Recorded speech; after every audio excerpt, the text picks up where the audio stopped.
অসহায় মানুষরা এভাবে মেরে। বর্তমানে টাকা পয়সা থাকলে সবাই সম্মান করে আর সবাই ভাবে, আর প্রশাসনও কিনতে পারে এক সেকেন্ডে।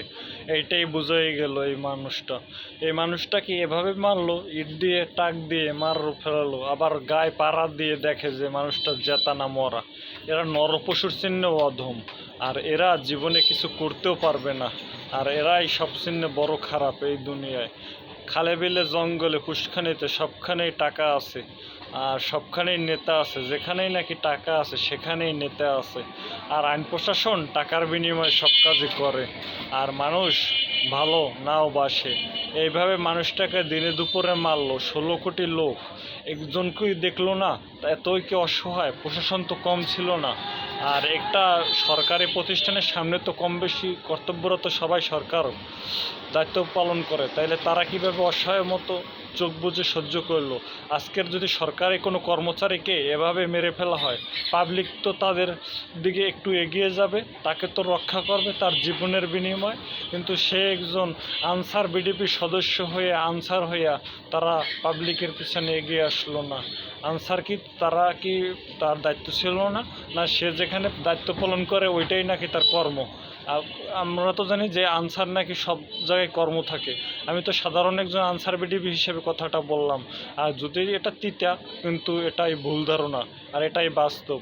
কিন্তু এই জগতে যারা আনসার তারা চারোদিকে খেয়াল রাখে, সব দিকেই তার দায়িত্ব কর্তব্য থাকে। চোখ থেকে মাথা পর্যন্ত মানুষের থাকে চোখ 2টা, আর আনসারের থাকে 3টা। এক চোখ জ্ঞান চোখ থাকে, ওই চোখ দিয়ে সব কিছুই দেখে। 3টা চোখ বিশ্লেষণ করে তারপর সব কিছু দেখতে হয়। কিন্তু সে তো আর তা মনে করলো না। সে মনে করলো যে কারে মারতেছে মারুক, তাতে আমার কোন বাল। কিন্তু এইটা সে একটা খারাপ করছে। আজকে যদি আনসার সদস্যকে পিটিয়ে মারতো বা এইভাবে মারতো, তাহলে কি প্রশাসন এগিয়ে আসতো না? অবশ্যই আসতো। আর এইভাবে মানুষকে হঠাৎ মারা ফেললো, এতে কেউ দেখলো না। আর ভিডিওটা যে ভাইরাল হলো তাই সবার চোখে উঠলো। কেন রে ভাই, এভাবে আর কতকাল প্রাণ দিতে হবে তোমার আমার রক্ত? আর এইটাই কি ছিলাম স্বাধীন, না এটা ছিলাম পরাধীন? তাহলে কিভাবে এটা হলো স্বাধীন? এভাবে দিন দুপুরে যদি মানুষ মারে আর পাথরে টাক দিয়া আর রোডে ফেলাই, এইটাই নাকি চাঁদা? আর এই চাঁদার জন্য মানুষ এতটাই খারাপ, যার কারণে মানুষটাকে মেরে ফেললো। এটা তো মানুষ নামে কারিগর না, এটা তো মানুষ নামে জানোয়ার। আর এরা জানোয়ার, আর এরা নরপশু। এদেরকে একদম ফাঁসি হওয়া উচিত, কারণ এরা দেশের 1 নাম্বার শত্রু। আর এই আনসার যারা আছে তাদেরকে সঠিকভাবে দায়িত্ব পালন করা উচিত। আর প্রশাসন তাদেরকে একটু শিখিয়ে দেব যে কীভাবে দায়িত্ব পালন করে। চারদিকে চোখ রেখে কান খালা করে, তারপর চারিদিকে লক্ষ্য রেখে তারপর দায়িত্ব পালন করতে হয়। শুধু ওইখানে দায়িত্ব পালন করলে সে দায়িত্ব পালন করা যায় না। যেমন পরিবারের দায়িত্ব সামলাতে হয় সব কিছু, সেমনি একটা ডিউটি পালন করতে গেলে সরকারি কর্মকর্তার চারিদিকে তার লক্ষ্য রাখতে হবে। আর সবাইকেই ভালোবাসতে হবে, সবার সাথে তাল মিলিয়ে চলতে হবে। এটাই হলো আনসারের পরিচয়। আর আনসার তা না করিয়া সে চোখ বুঝিয়া তামাক খাইয়া বিড়ি আগুন মুহে দিয়া হা হা হা হা হা হা করে ব্যাট খাইয়া আছে। এটা হলো আনসার। আনে আবার সার, এরা আবার সারও কইবে মানুষে। এরা তো নরপশুর চিহ্নও খারাপ, আর এরা তো বড় অসহায়। কারণ এরা মানুষ নামে কলঙ্ক।